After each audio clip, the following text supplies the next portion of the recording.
예수님 마지막 유언이 계속되고 있어요. 예수님은 우리가 절대로 잊지 말아야 할 비유를 말씀해 주셨습니다. 혹시 기억나십니까? 절대로 잊지 말아야 할 비유의 말씀. 자, 화면을 보면 다 함께 읽겠습니다. 시작. 나는 참 포도나무요, 너희는 가지다.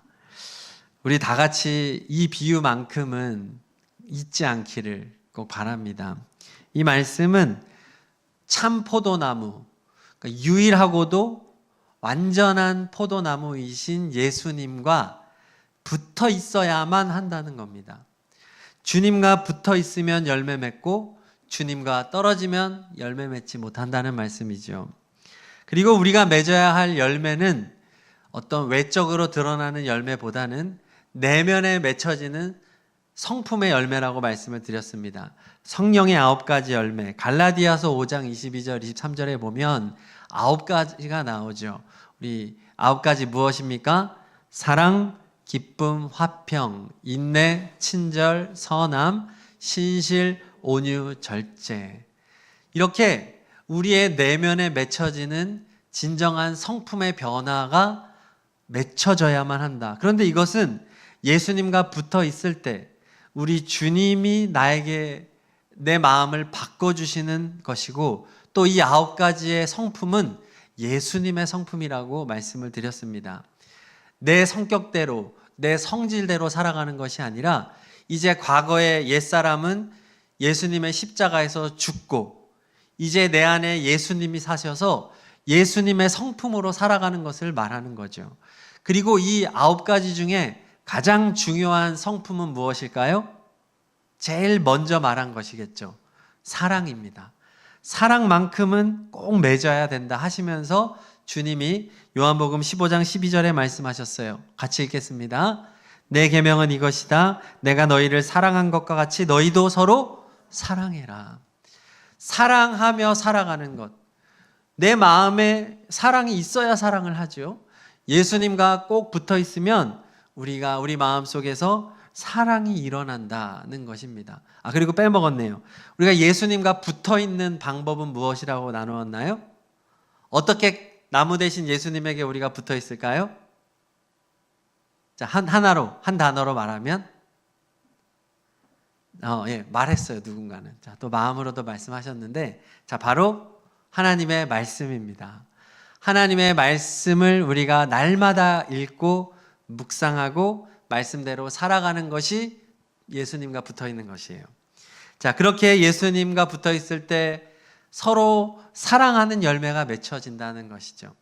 예수님과 붙어 있으면, 붙어 있지 않을 때는 사랑할 만한 사람 사랑합니다. 세상 사람들은 서로 사랑할 만한 사람, 좋아할 만한 사람, 좋은 사람, 가까운 사람, 친한 사람, 이것은 믿음이 없어도 할 수 있는 거예요. 그러면 예수님이 말하는 사랑은 무엇일까요?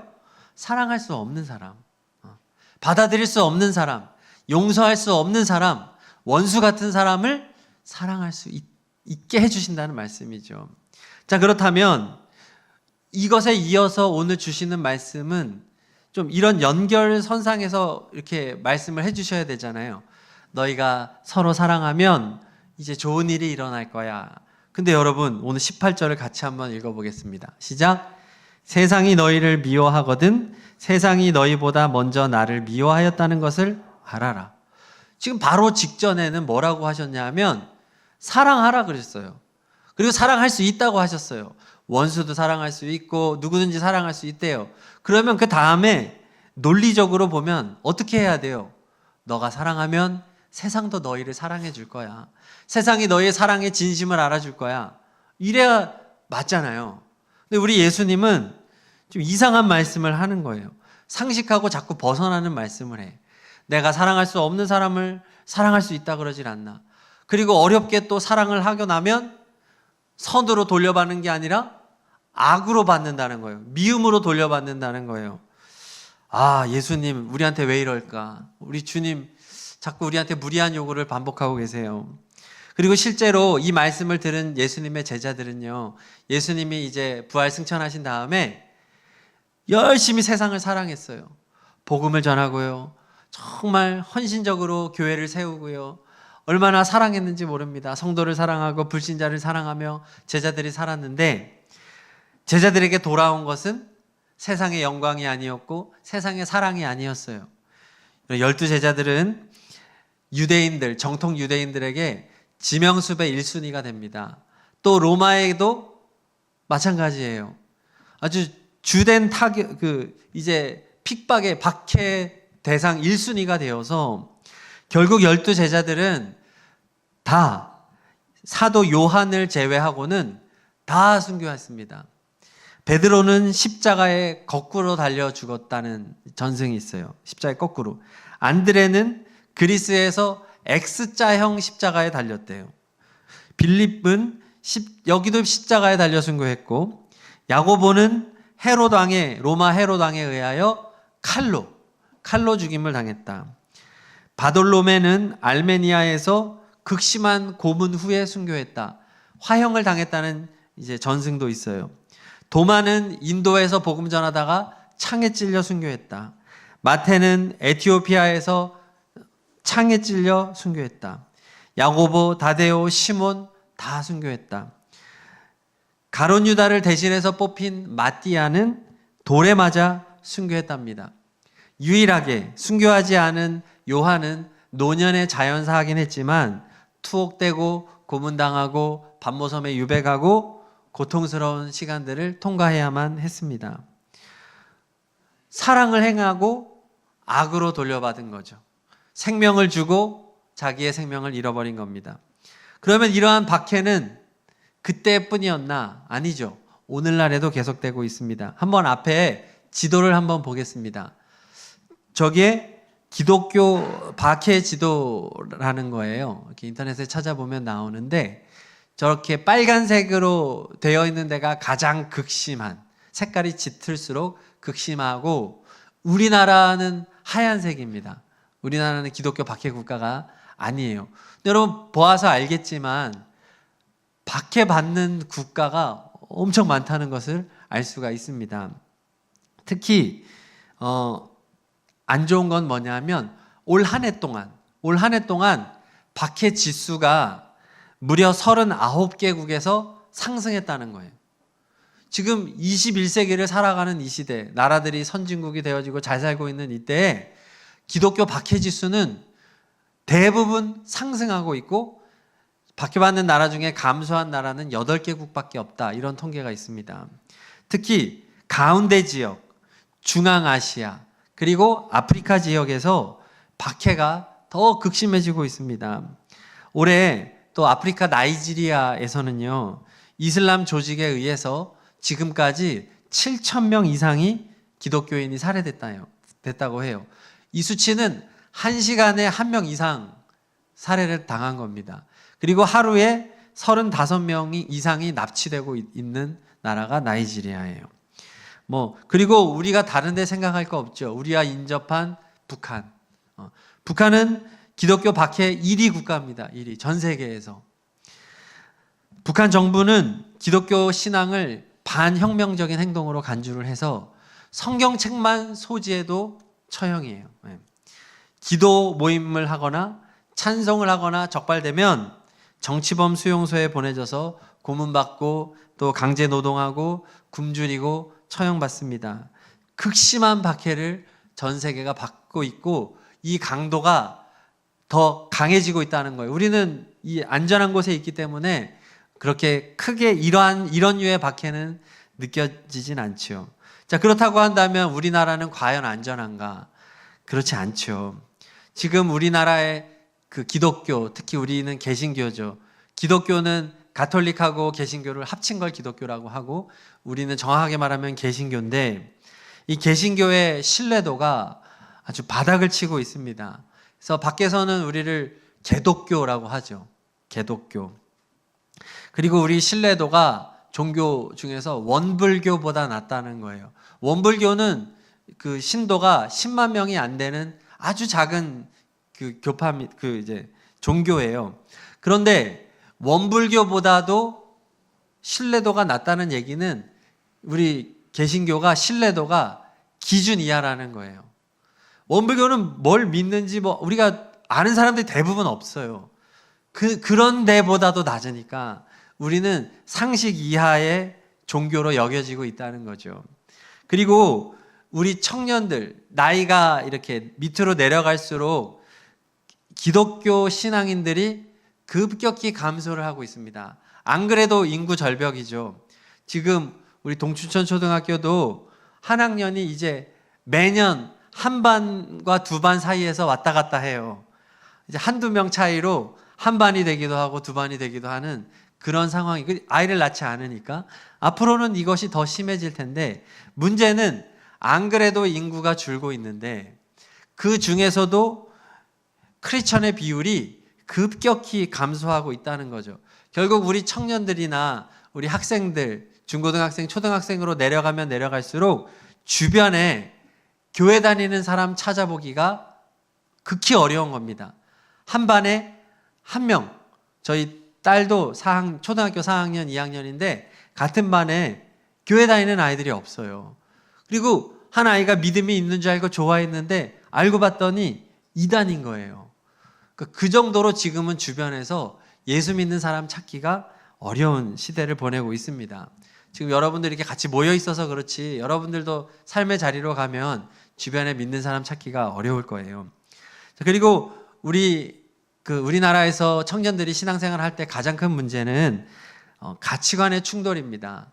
세속적인 사상과 가치관이 우리가 믿는 믿음과 충돌을 하잖아요. 우리의 믿음은 무엇입니까? 오직 성경, 오직 예수, 절대적인 진리를 믿는 것이 우리입니다. 그런데 지금 이 세상은 어떻게 흘러갑니까? 다양성을 존중하죠. 다원주의, 상대주의, 진리를 말하기보다는 다양성을 존중해 주어야 한다는 세상으로 흘러가고 있습니다. 다 수용해야 된다. 근데 이것이 수용해야만 한다로 가고 있어요. 누군가가 자기가 믿는 것을 확고하게 말을 하면 이상한 사람 취급을 받는 세상이 되고 있습니다. 나는 이것을 믿어. 그럼 그것을 존중해 줘야 되잖아요. 그게 아니고 그것만 옳다고 하는 건 안 돼. 다 옳다고 해야 돼. 이것을 지금 강요하는 시대라는 거죠. 그렇기 때문에 전도를 하거나 우리가 무언가 신앙적인 단호한 고백을 할 때 그것이 박해의 요소가 될 수 있다는 것입니다. 차별받을 수 있는 거죠. 실제로 기독교인들이 직장에서 또 여러 곳에서 이러한 차별 대우를 받고 있습니다. 야, 너 교회 다니잖아. 그냥 색안경을 끼고 우리를 바라보는 거죠. 너는 관대하지 않잖아. 너는 다친 사람이잖아. 너는 그냥 보수적인 사람이잖아. 너는 우리랑 대화가 안 되는 사람이잖아. 라고 그냥 선을 긋고 시작을 해버린다는 거죠. 이것이 오늘날 우리가 살아가는 환경이고 앞으로 이러한 것은 더 심각해질 것입니다. 세상이 더 악해지기 때문에 우리는 더 큰 위험성에 노출되어 있는 거죠. 자, 그렇다면 세상이 이렇게 우리를 불편한 시선으로 바라보고 미워하고 박해한다면 우리가 어떻게 대응해야 할까? 저는 오늘 4가지로 나눠보려고 합니다. 자, 첫 번째는요, 우리가 세상이 우리를 미워할 때 우리 먼저 회개해야 합니다. 이 말씀을 드리는 이유는 세상이 우리를 미워하는 많은 이유 중에서 우리가 성경대로 바르게 해서 박해를 받는 것도 있지만 많은 경우에 있어서 우리가 잘못했기 때문에 우리를 미워하는 경우가 있단 말이에요. 왜 우리가 기독교라는 말을 들을까요? 우리가 정말로 진리 위에 굳게 서 있기 때문에 기독교일까요? 꼭 그렇지만은 않다는 겁니다. 너무 교회가, 성도가 부정직하고 부도덕한 삶을 살았기 때문에 세상에서 믿는 사람들을 보면서 진절머리를 치는 거예요. 직장 상사가 교회 다닌다고 하는데 너무한 거예요. 너무 욕심꾸러기고 너무나 성품이 잘못됐고 너무나 공격적이고 다른 사람을 짓밟고 배려 없고 언어가 거칠고 이런 것들을 자꾸 경험하니까 그 사람을 통해 우리 신앙을 보는 겁니다. 저런 사람이 믿는 종교라면 나는 믿지 않겠다. 이런 경우가 너무 많이 있기 때문에 그러한 문제들에 대해서 우리가 취해야 할 입장은 나의 문제로 끌어안고 회개해야 한다는 것입니다. 나는 그 정도 범죄를 저지르지 않았는데 저 교회가 문제지, 저 목사가 문제지, 저 성도가 문제지 라고 손가락질할 문제가 아니라는 거예요. 우리의 문제라고 봐야 됩니다. 왜냐하면 모든 교회의 주인은 예수 그리스도이기 때문에 그렇습니다. 내 교회, 네 교회가 있습니까? 다 예수님의 교회인 줄로 믿습니다. 우리는 다 예수님 믿는 겁니다. 이단은 물론 잘못됐지요. 하지만 우리가 같은 믿음, 사도신경을 고백하고 주기도문을 고백하고 같은 믿음 안에 거하는다고 한다면 우리는 전 세계 어디에 있든지 다 한 교회, 하나 된 성도라는 거예요. 그때에 우리 개신교가 세상에서 지탄받는 부분에 대해서 그것은 내가 그런 거 아닌데 라는 입장이 아니라 나의 문제로 끌어안는 것입니다. 그것이 진정한 그리스도인의 자세예요. 성경에 보면 진정한 신앙인들이 다 그러한 자세를 갖습니다. 하나님 앞에 자기가 잘못하지 않았는데도 자기의 잘못이라고 기도해요. 왜 그러냐 하면 그게 신앙이 성숙한 사람의 자세거든요. 우리 예수님 어떻게 하셨습니까? 하나님 앞에 아버지 십자가에 달려서 무고하게 죽임을 당하고 있는 그 순간에 예수님의 기도는 아버지 저들을 용서해 주세요. 자기들이 하는 것을 알지 못합니다. 예수님은 끌어안고 기도하시는 거예요. 죄를 끌어안고 십자가에 달리셨고 십자가에서조차 자신이 모든 죄값을 대신 치르고 있는 거죠. 그러므로 우리가 앞으로 계속해서 신앙인으로서 살아갈 때 세상에서 잘못된 우리 신앙인들의 모습을 보면서 가슴을 치며 나의 문제로 여기고 하나님 앞에 회개하는 자세를 가져야 된다. 이것이 진정한 그리스도인이라는 것이죠. 가족이 있습니다. 가족이 있는데 우리 가정에 내 자녀가 학교에서 잘못을 했어요. 친구를 때렸어요. 그러면 부모가 그 자녀를 보면서 쟤는 왜 저러냐? 쟤는 왜 자꾸 사고 치냐? 이럴까요? 여러분 나중에 부모 되시면 알겠지만 만약에 자식이 무언가를 잘못하면 내가 그 잘못을 저지른 것보다 훨씬 더 괴롭고 너무나도 힘이 들어요. 그것 때문에 하나님 앞에서 더 눈물로 기도할 수밖에 없어요. 그리고 형제가 있잖아요. 형제라고, 여러분도 아직 결혼 안 했으니까, 자녀가 없으니까 형제라고 생각하면 여러분의 형제가 무슨 문제를 일으켰다면 정말 사랑하는 정상적인 관계라고 한다면 내 문제처럼 여기고 가슴 아파하는 게 정상이 아니겠습니까? 그러므로 세상이 우리를 미워할 때 우리가 우리의 잘못이라고 한다면 박해받는 것이라고 해석하신 말아야 돼요. 그건 잘못으로 인한 것은 박해가 아니고 우리의 잘못에 대한 마땅한 그들의 반응으로 여기고 회개해야 한다라는 것입니다. 올해도 벌써 11월 중순을 지나고 있습니다. 이제 한 해가 마무리되고 있어요. 여러분 어떻게 한 해를 잘 마무리할 수 있을까요? 그리고 새롭게 2026년을 우리가 시작할 수 있을까요? 정답은 철저한 회개입니다. 내년에는 이걸 해봐야 되겠다. 뭔가 대단한 계획을 세워봐야 되겠다. 여러분 그것 이전에 우리에게 선행되어야 될 것은 회개인 줄로 믿습니다. 하나님 앞에서 바르게 서지 못했던 모습이 있다면 우리가 다른 사람을 손가락질하기 이전에 내 마음을 살펴보아야 하겠습니다. 내 마음에 누군가를 미워하고 있다면 내 마음에 누군가에 대한 원망과 또 불평과 하나님이 기뻐하시지 않는 또 음란과 이런 것들이 있다면 그것을 주님 앞에 내어놓고 회개하는 우리가 되어야 된다. 이것이 오늘 말씀, 세상이 우리를 미워할 때 첫 번째 무엇 해야 합니까? 회개해야 합니다. 자, 두 번째입니다. 우리 노란 글씨 읽을게요. 둘째, 당연하게 생각해야 합니다. 자, 25절을 읽어보겠습니다. 시작. 그래서 그들의 율법에 그들은 까닭없이 나를 미워하였다고 기록한 말씀이 이루어진 것이다. 성경에 보니까 까닭 없이 세상은 우리를 미워한다라고 예언되어 있다는 거예요. 세상이 우리를 미워하는 것은 당연한 거예요. 왜냐? 21절 후반부에 말하듯이 그것은 그들이 나를 보내신 분을 알지 못하기 때문에. 세상은 하나님을 알지 못하기 때문에, 예수님을 알지 못하기 때문에, 세상은 마귀가 사탄과 악한 영이 왕 노릇하고 있어서 불신자들의 눈을 가리우고 있습니다. 하나님을 보지 못해요. 하나님을 경험하지 못하기 때문에 그들은 하나님을 믿고 예수님을 믿는 우리를 박해할 수밖에 없다라는 것이죠. 20절 후반부에 말합니다. 사람들이 나를 박해했으면 너희도 박해할 것이요. 박해받는 것, 세상이 우리를 미워하는 것은 당연하다는 것입니다. 나는 예수님을 믿어. 나는 성경이 진리라는 것을 믿어. 나는 하나님 편에 설 거야 라고 말할 때 세상은 그런 우리를 이해하지 못하는 것이 정상이다. 그들은 경험해보지 못했으니까, 맛보지 못했으니까. 맛있는 음식도 먹어본 사람이 아는 겁니다. 야, 여기 식당 진짜 맛있어. 안 먹어보면 모르는 거예요. 야, 뭐 그거 먹으러 거기까지 가냐? 하지만 먹어본 사람은 알아요. 야, 이거 갈만해. 이거 차 타고 몇 시간 가서 먹어볼 만한 맛이야. 진짜 맛있어. 먹어본 사람은 말할 수 있는 거예요. 예수님을 경험한 사람은 말할 수 있다. 그러나 경험하지 못한 사람은 우리를 미워하고 박해하는 것이 당연하다는 것입니다. 자, 그러면 대신에 우리가 할 것이 있습니다. 우리 셋째, 노란색 읽습니다. 셋째, 감사해야 합니다.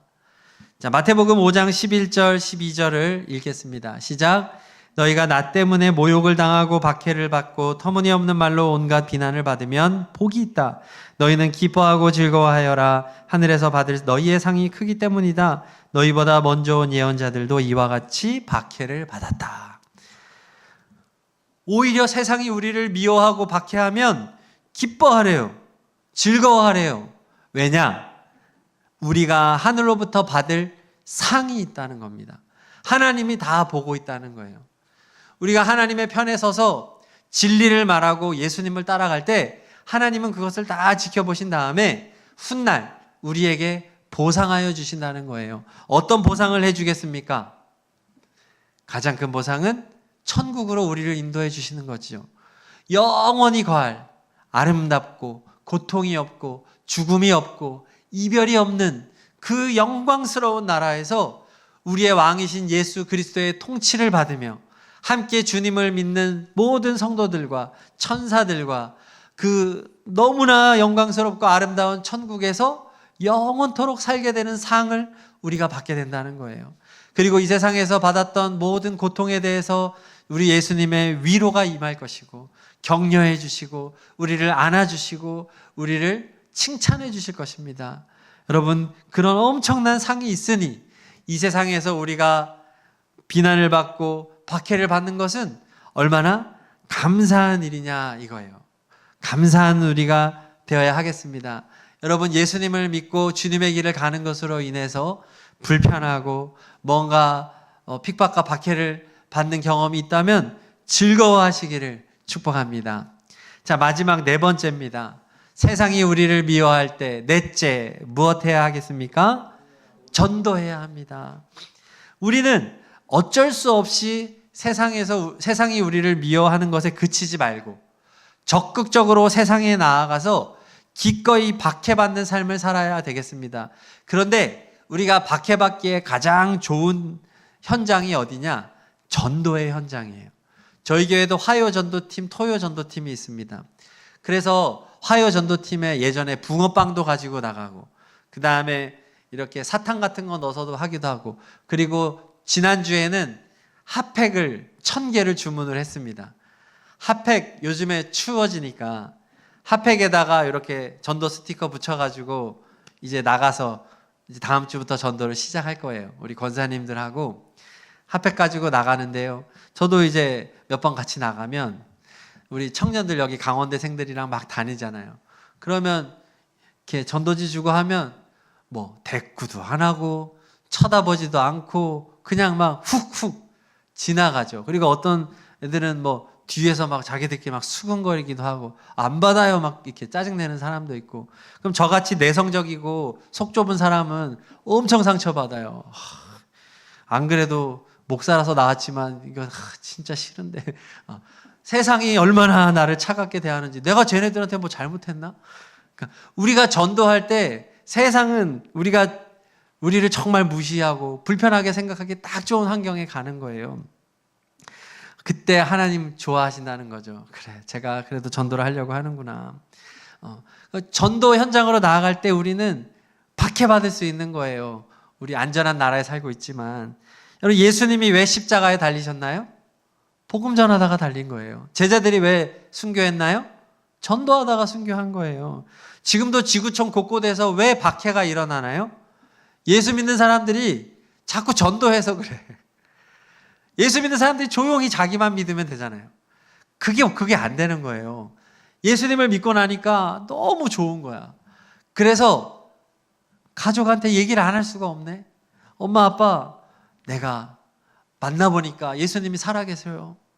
예수님 믿어야 돼요. 또 자식한테 얘기해요. 또 친구한테 가가지고, 그러면 그 중에 스파이들이잖아, 다. 그러면 그것을 다 고발을 해가지고 결국은 다 잡혀가서 처형당하기도 하고. 그래도 전하는 거예요. 기꺼이 박해를 향해서 자꾸 나가는 거야, 전도하다가. 그래서 우리가 진짜 그리스도인이라고 한다면 기꺼이 박해 현장으로 가야 된다. 그리고 우리도 단기 선교 가잖아요. 우리 소린자매도 가지만 단기 선교 가서 전도하면 어색하기도 하고 하지만 또 무시하기도 하지만 붙잡고 전도하는 거예요. 복음을 전하는 거예요. 자, 그렇게 살아가는 것이 우리가 세상이 우리를 미워할 때 가장 적극적이고 하나님이 기뻐하는 방식의 대응은 전도다라고 이제 말씀을 나눴습니다. 이제 바울이 이야기를 하고 마칠게요. 그 바울 너무나 유명한 신앙인이죠. 그는 율법학자입니다. 그런데 구약에 대한 철저한 믿음, 율법의 신앙을 가지고 있는 바리새인이었는데 그는 예수님을 믿는 사람들을 이단자들이라고 확신했어요. 예수님은 이단의 우두머리라고 생각했고 그리고 그저 처형당한 이단의 우두머리였다라고 생각했습니다. 그래서 바울은 사명을 가지고 예수 믿는 자들을 잡아가두고 처형하는 일에 앞장섰던 사람이에요. 그런데 예수님 믿는 사람들을 잡으려고 얼마나 열심을 가지고 있었는지 북쪽에 이스라엘 북쪽에 있는 다메섹이라고 하는 이방 도시에까지 잡으려고 가던 길에 그 가는 길에 예수님께서 바울을 만나 주신 거예요. 태양보다 강한 빛 가운데 바울을 만나 주셨습니다. 그때 원래 이름이 사울이에요. 나중에 바울로 바뀌었는데 사울아 사울아 네가 어찌하여 나를 박해하느냐 핍박하느냐 가시돋친 채찍을 발길로 차면 너만 아플 뿐이다. 네. 가시돋친 채찍을 발길로 차면 너만 아플 뿐이다. 뭐예요? 헛수고하는 중이다. 너 지금. 나는 살아있다. 나는 하나님의 아들이다. 예수님이 빛 가운데 사울 후에 바울을 만나주신 거예요. 바울이 깜짝 놀랍니다. 자기가 그동안 확고하게 믿었던 율법신앙, 바리새인으로서 그동안 모든 인생을 걸고 열정적으로 살아왔던 그 인생이 순식간에 다 무너져 내린 거예요. 예수는 이단의 우두머리고 죽은 사람인 줄 알았는데 여전히 살아계시고 하나님의 아들이시고 지금 자신을 만나서 사명을 주시는 거거든요. 이 예수님을 만나고 바울이 180도 변합니다. 바울은 이제 그의 인생을 완전히 새로 세팅을 합니다. 이제는 오직 복음을 위해 살기로 헌신하고 이제 복음 전도의 현장으로 나아가는데요. 열심히 복음을 전하니까 그 누구보다 많은 박해를 받았습니다. 아마 성경을 통틀어서 바울만큼 많은 다양한 고난을 받은 사람이 있을까 싶을 정도인데 고린도후서 11장 23절에서 27절 저것도 앞부분 제가 좀 자른 거예요. 엄청 많죠. 좀 길지만 우리 한번 읽어보겠습니다. 시작. 나는 수고도 더 많이 하고 감옥살이도 더 많이 하고 매도 더 많이 맞고 여러 번 죽을 뻔하였습니다. 유대 사람들에게서 40에서 하나를 뺀 매를 맞은 것이 5번이요 채찍으로 맞은 것이 3번이요 돌로 맞은 것이 1번이요 파선을 당한 것이 3번이요 밤낮 꼬박 하루를 망망한 바다를 떠다녔습니다. 자주 여행하는 동안에는 강물의 위험과 강도의 위험과 동족의 위험과 이방 사람의 위험과 도시의 위험과 광야의 위험과 바다의 위험과 거짓 형제의 위험을 당하였습니다. 수고와 고역에 시달리고 여러 번 밤을 지새우고 줄이고 목마르고 여러 번 굶고 추위에 떨고 헐벗었습니다. 무슨 고난 체험도 이런 게 없죠. 왜 이런 고난을 받았습니까? 전도에 미쳐서요. 바울은 이방인 전도를 위한 사명을 받았거든요. 예수님한테. 그래서 예수님의 제자들도 이렇게 이방의 나라에 가서 전도했지만 사도 바울은 지금 전 세계 전도에 물꼬를 튼 사람입니다. 그래서 4차에 걸친 전도 여행을 하면서 이스라엘 북쪽에 즉 튀르키예 지역을 거쳐서 그리스 지역, 로마 이 정도까지 지역을 광범위하게 복음을 전했던 사람이 바울이에요. 그렇게 복음이 유럽으로 전해지게 되었고 유럽을 거쳐서 미국으로 건너오고 미국을 건너서 중국과 일본으로 건너오고 그리고 우리나라로 건너오게 된 것이고 그리고 그 복음이 다시 중앙아시아로 해서 이스라엘로 돌아가고 있는 과정에 있는 것이죠. 이 엄청난 사명을 감당한 바울, 그리고 그는 결국 네로 황제 치하에서 참수형으로 순교를 하게 되었습니다. 이렇게 복음을 위해서 기꺼이 박해받는 삶을 향해서 나아갔던 바울의 모습, 이 모습이 오늘날 우리에게 말씀을 주는 거죠. 저는 오늘 말씀을 좀 하면서 우리 청년들에게 좀 부담스럽겠다는 생각을 합니다. 저도 부담스러우니까 신앙생활을 좀 편하게 하고 싶고 좀 이렇게 웰빙 그냥 마음 편하게 해주고 또 이렇게 또 좋은 교제하고 같이 밥 먹고 교제하고 또 연애하고 결혼하고 애 낳고 그냥 그렇게 살아가는 그런 터전이면 얼마나 좋겠습니까? 그렇지만 오늘 말씀은 우리에게 진정한 신앙이 무엇인가에 대한 도전을 주는 말씀입니다. 안주할 수 없다는 것이죠. 우리가 정말 진리 안에 거한다면 예수님 때문에 어려움도 당하고 고난도 당하는 것이 지극히 당연하다. 그리고 적극적으로 고난을 향해 나아가는 사람이다 라는 말씀입니다. 오늘 말씀이 여러분에게 부담이나 불편함으로 다가오지 않기를 바랍니다. 예수님을 만나면 기꺼이 이 길을 갈 수 있습니다. 억지로 갈 수 없는 길이에요. 어떻게 이렇게 살 수 있습니까? 바울처럼, 예수님처럼. 하나님의 사랑을 경험해야만 이 길을 갈 수 있는 길입니다. 바라기는 여러분, 우리 모두 다 예수님의 사랑을 만날 수 있기를 축복합니다. 참포도나무 대신 예수님과 꼭 붙어 있으면 주님이 이런 고난에도 불구하고 우리에게 풍성한 삶의 길을 인도해 주실 것입니다. 오늘 말씀 생각하면서 다 함께 찬양하겠습니다. 십자가의 길, 순교자의 길을 기꺼이 가겠습니다 하는 마음으로 찬양합시다.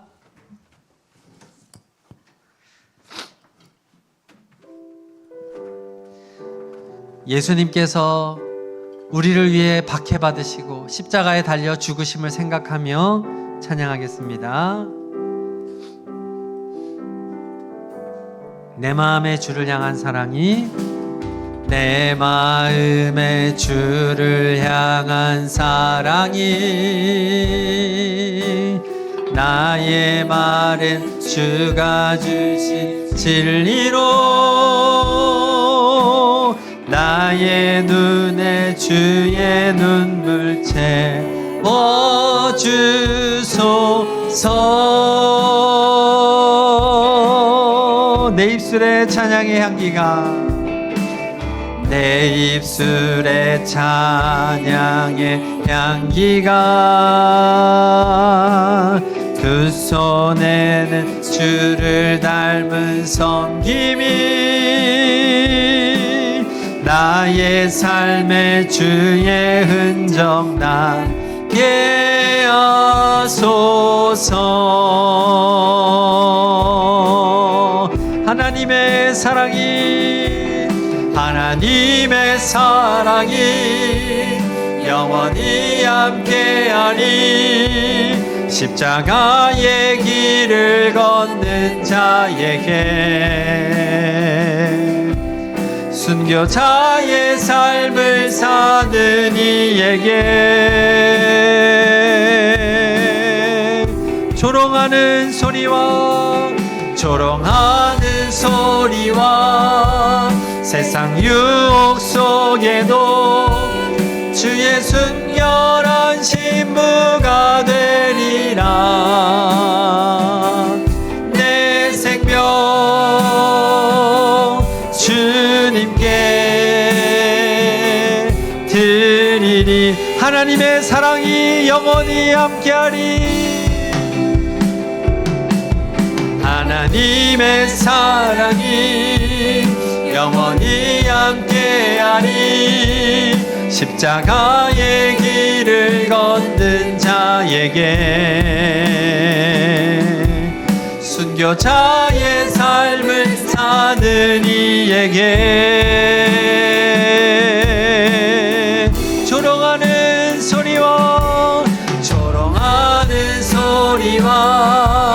세상 유혹 속에도 주의 순결한 신부가 되리라.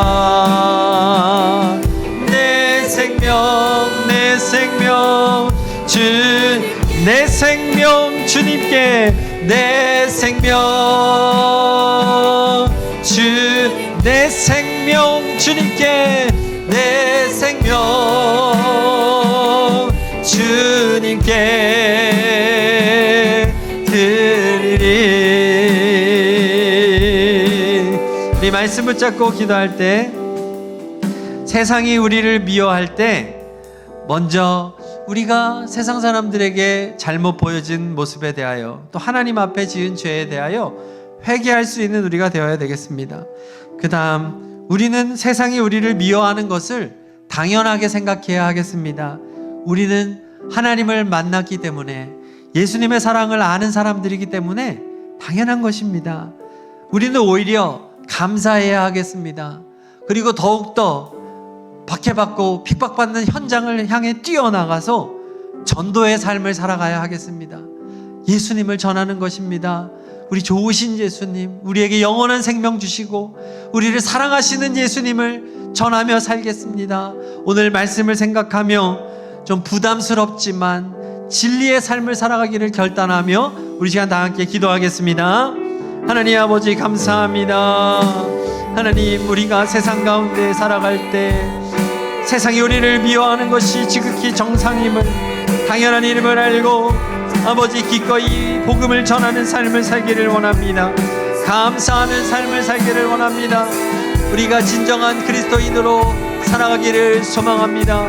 아버지, 시간을 붙들어 주시고 우리 청년들이 각자의 삶 속에서 담대하게 예수님을 고백하며 예수님을 위하여 나의 몸과 마음을 바쳐 헌신하는 삶을 살아갈 수 있도록 주여 도와주시옵소서. 주여 인도하여 주시옵소서. 주님, 우리의 마음을 인도하여 주시옵소서. 기꺼이 예수님을 위하여서 나의 인생을 드릴 수 있는 진정한 성도의 삶을 살아가게 하여 주시옵소서. 하나님, 우리의 청년들의 마음을 붙들어 주시옵소서. 겸손히 예수 그리스도만을 따라가게 하여 주시옵소서. 예수님, 오 예수님, 순교자의 삶을 살아가기를 원합니다. 기꺼이 받게받는 삶을 향하여 나아갈 수 있는 우리가 되기를 소망합니다. 예수님, 인도하여 주시옵소서. 믿음을 주시옵소서. 예수 그리스도, 나를 사랑하신 예수 그리스도, 십자가에 달리신 예수 그리스도를 바라보며 믿음으로 나아가는 우리 청년들이 되게 하여 주시옵소서. 믿음과 소망과 사랑으로 나아가는 우리 청년들이 되게 하여 주시옵소서. 아멘. 예수님의 이름으로 기도드립니다.